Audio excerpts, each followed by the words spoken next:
পটাশপুরের বিভিন্ন জায়গায় কর্মীদের অভিযোগ যে বিভিন্ন জায়গায় তাদেরকে সভা করতে দেওয়া হচ্ছে না, সভা করতে গেলেই মানে উস্কানি দেওয়া হচ্ছে এবং বিভিন্ন জায়গায় কর্মীদেরকে মারধরও করা হচ্ছে। হ্যাঁ, এটা পটাশপুরের যিনি বড়বাবু আছেন উনি খুব চ্যাম্পিয়ন ওসি, অতএব ওকে ওকে ওর টার্গেটের মধ্যে রাখা আছে, ওর ছবি আমার কাছে আছে, আমি দেখছি সবটা। বলছি এই লোকসভায় তো আপনি একদিন তৃণমূলের হয়ে প্রার্থী।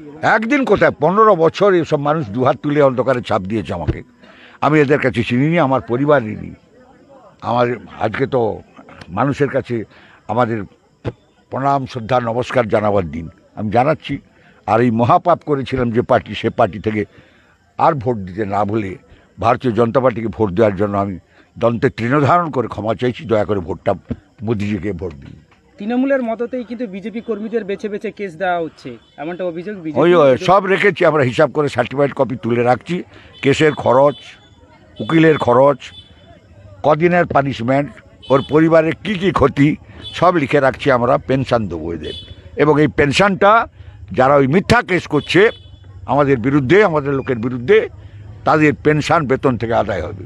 পটাশপুর থানার ওসি রাজু কুন্ডু কর্মীদেরকে মিথ্যা কেস দেওয়া হচ্ছে, তৃণমূলের মততেই চলছে এরকম। না না, কেস তো দিচ্ছে, এছাড়া মাঝে মাঝে লোক লাগিয়ে ধমকও দিচ্ছেন, তুমি এদিকে করো না, ওদিকে থাকো, ওদিকে যেও না, এদিকে যাও, এই এসব বলছেন টলছেন মাঝে মাঝে, এবং রেকর্ড করে লোক আমায় শোনাচ্ছি। বিরোধী দলনেতা শুভেন্দু অধিকারীর বাবা শিশির অধিকারী একসময় তৃণমূলের সংসদ ছিলেন, এখন বিজেপির হয়ে প্রচার করছে, কি বলবেন?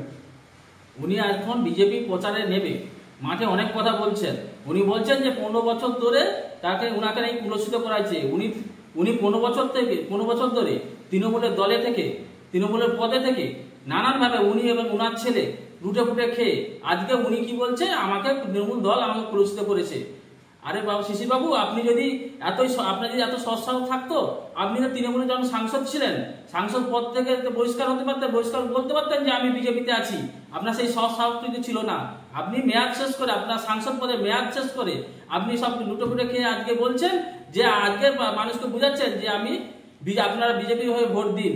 আর পটাশপুরের মানুষ আর এগরা কাঠির মানুষ জানে যে আপনার এবং আপনার ছেলের চরিত্র কি। তাই এটাই বলবো যে আপনার বয়স হয়েছে, আপনি রেস্ট নিন, বাড়িতে থাকুন, সুস্থ থাকুন, এটাই আশা করবো। আপনি ভোট প্রচারে আপনাকে মানাই না। থানার ওসিকে ধমকানি দেখাচ্ছে, দেখে নিবে পরে। এটা তো উনার এবং উনার ছেলের, মানে এটা উনার এবং ছেলের চরিত্র। এটা কালকে দেখলেন না যে ওনার ছেলে কালকে বাঁকুড়ায় গিয়ে ওসিকে, ওখানকার পদাধিকারী অফিসারকে হুমকি দিচ্ছে, আর আজকে উনি দিচ্ছে। এটা তো উনাদের চরিত্র। আপনার ডেজিনেশন? শেখ সাইফুদ্দিন হলদার সহ তৃণমূল কংগ্রেস সংখ্যালঘু সেলের সভাপতি।